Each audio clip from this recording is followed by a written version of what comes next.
60,1% dari 49% dari 10% adalah berapa nih? Oke. Kalau dari kayak gini langsung dikali aja ya. Tapi kalau kita hitung angkanya persis seperti ini pasti kelamaan nih. Ini 60,1%. Ini kan sebenarnya 0,1% ya, yang satu angka di belakang koma kan kecil banget ya. Jadi kita bulatkan aja jadi 60% ya. Nah, 60% kan sama aja 60 per 100. Sama-sama dibagi 20 nih. Ini jadi 3 per 100 bagi 20 kan 5 ya. Nah, yang ini kita naikin aja ke atas biar bulat 50%. Karena 50% angkanya kan lebih enak ya. Berarti 50 per 100 ya. Sama-sama dibagi 50 berarti 1 per 2 ya. Terus 10% langsung aja 10 per 100. Sama-sama dibagi 10 jadi per 10 ya. Nah, ini ketiganya dikali ya. Nanti hasilnya mendekati ini ya, bisa di atasnya, bisa di bawahnya ya. Cuma perbedaannya cukup kecil ya. Bisa aja pas ya. Coba 3 per 5 dikali per 2 dikali per 10. Yang atas sama yang atas dikali yang bawah sama yang bawah dikali ya. 3 kali 1, 3 dikali 1 tetap 3 per 5 kali 2, 10 kali 10, 100. Kalau dibagi 100, angka bulat satuan kayak gini, nanti jadinya 2 angka di belakang koma ya. Jadi 3 ini ada di 2 angka di belakang koma ya, angka kedua di belakang koma. Di sini mau tambahin 0 berapapun nggak ngaruh ya, mau sebanyak apapun.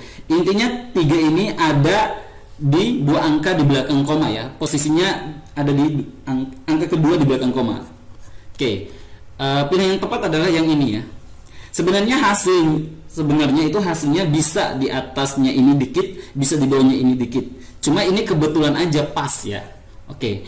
Karena pendekatan kayak gini nilainya hanya kisaran ya, ambil kisaran terdekatnya aja. Oke, pilihan yang tepat adalah yang C. Nah, ini ada deret. Ini kan lumayan banyak ya. Coba kita loncat 2 ya. 11 loncat 2 berarti langsung ke 13, terus langsung ke sini loncat 2. Oke.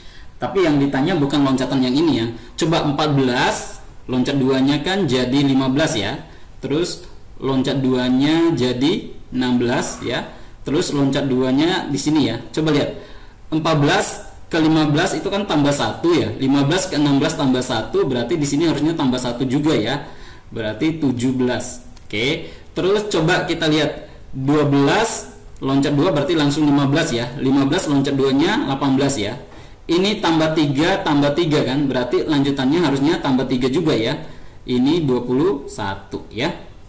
Jadi 17, 21 yang D.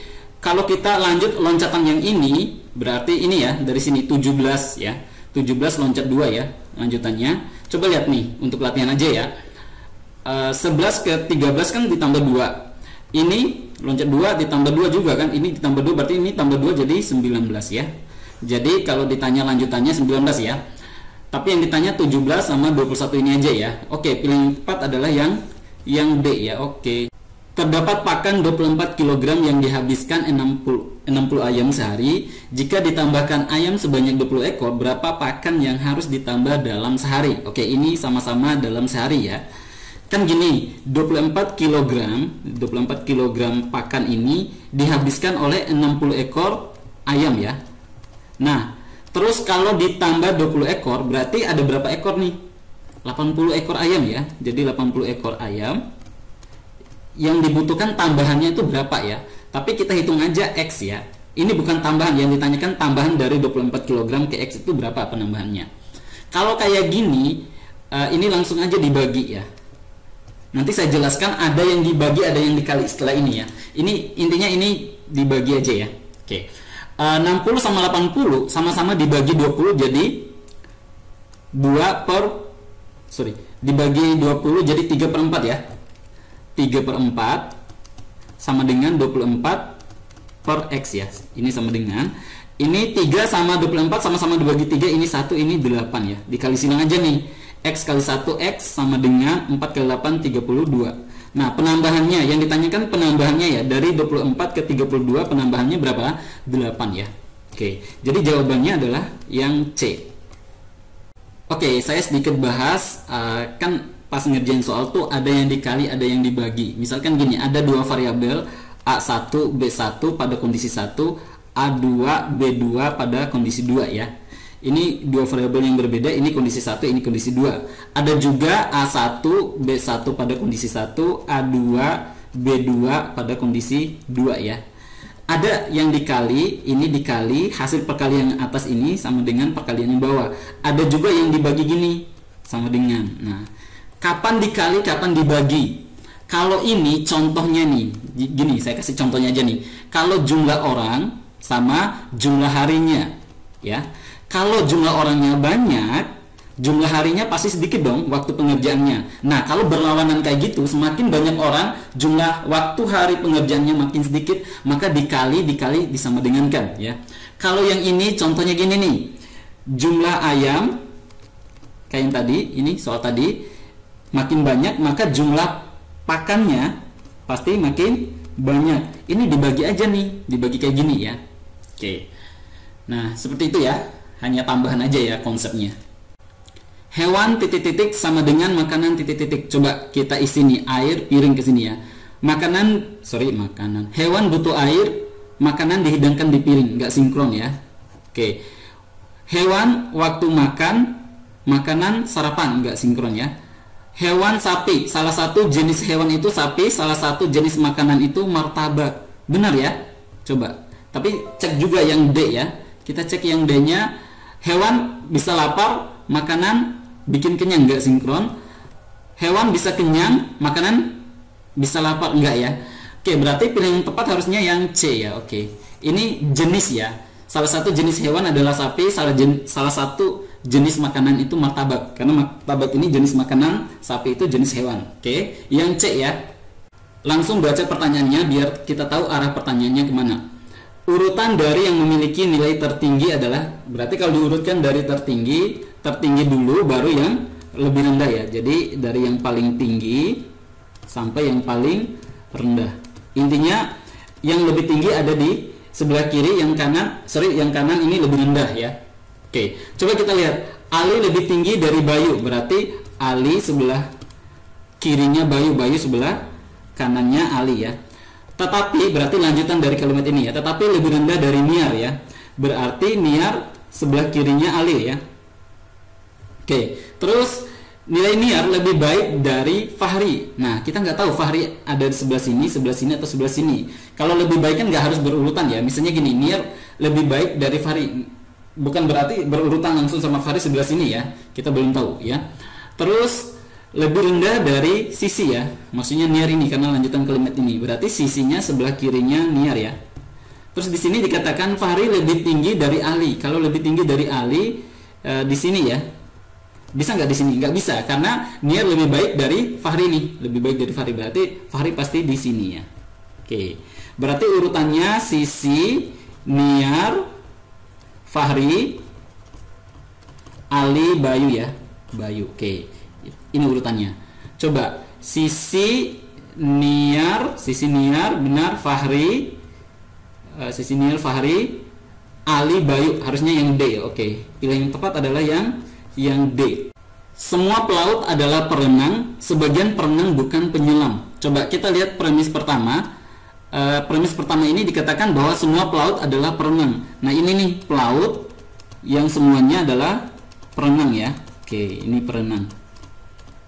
Terus yang kedua, premis kedua ini, sebagian perenang bukan penyelam. Berarti sebagian perenang termasuk penyelam gitu ya. Jadi ada irisannya antara perenang dan penyelam. Nah, kita bikin nih ada irisannya. Ini penyelam. Lingkaran yang ini penyelam ya. Penyelam. Oke, maksud dari premis kedua ini, sebagian perenang bukan penyelam tuh yang ini nih. Ini di luar irisan tapi yang lingkaran yang atas ini. Nah, karena ini kan pelaut, berarti ini juga bisa dikatakan bahwa sebagian pelaut ini bukan penyelam ya. Bukan semua ya. Sebagian pelaut bukan penyelam ya. Sehingga pilihan yang tepat adalah yang B ya. Oke. Sebenarnya ada tips lain. Ini kalau ada kata semua, ini ada sebagian, pasti kesimpulannya itu pasti sebagian ya.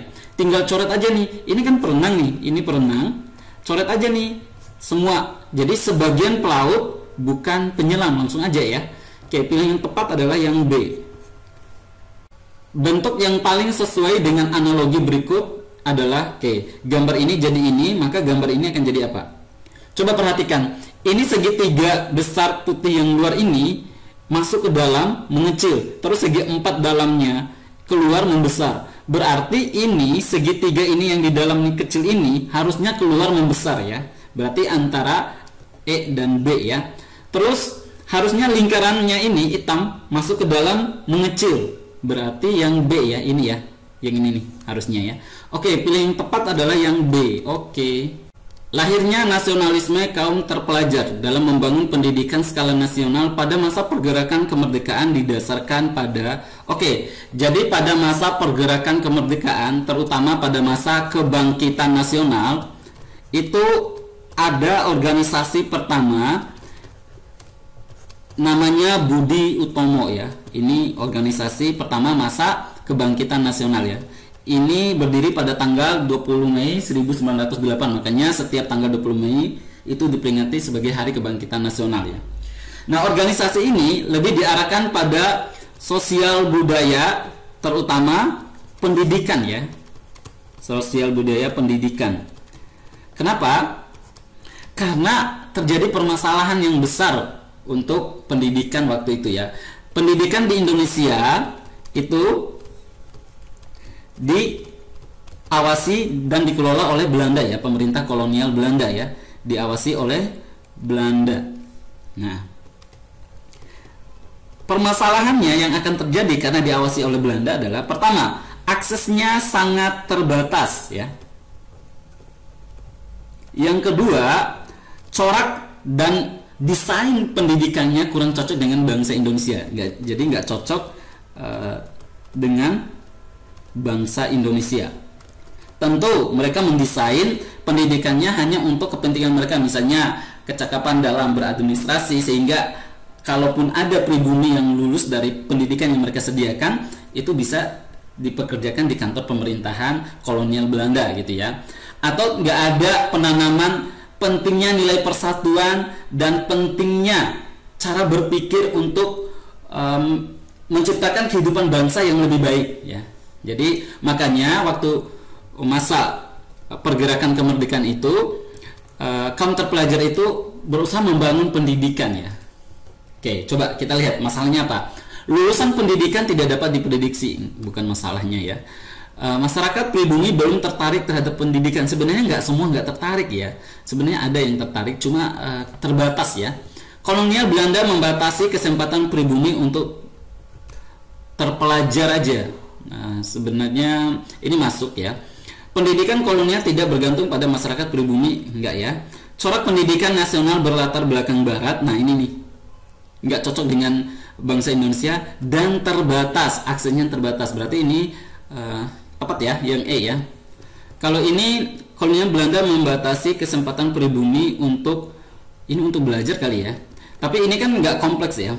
Masalahnya ini nih, dua masalah ini nih, masalah pendidikan waktu zaman kolonial Belanda itu ya. Oke, pilihan yang tepat yang E ya. Integritas biasanya dikaitkan dengan kredibilitas, di mana kredibilitas menyangkut tentang keterampilan dan kemampuan, sedangkan integritas berkaitan dengan kalau integritas pada dasarnya memiliki cakupan dalam urusan hati. Ini sebenarnya cakupannya dalam urusan hati, di mana di dalamnya mencakup ada kejujuran,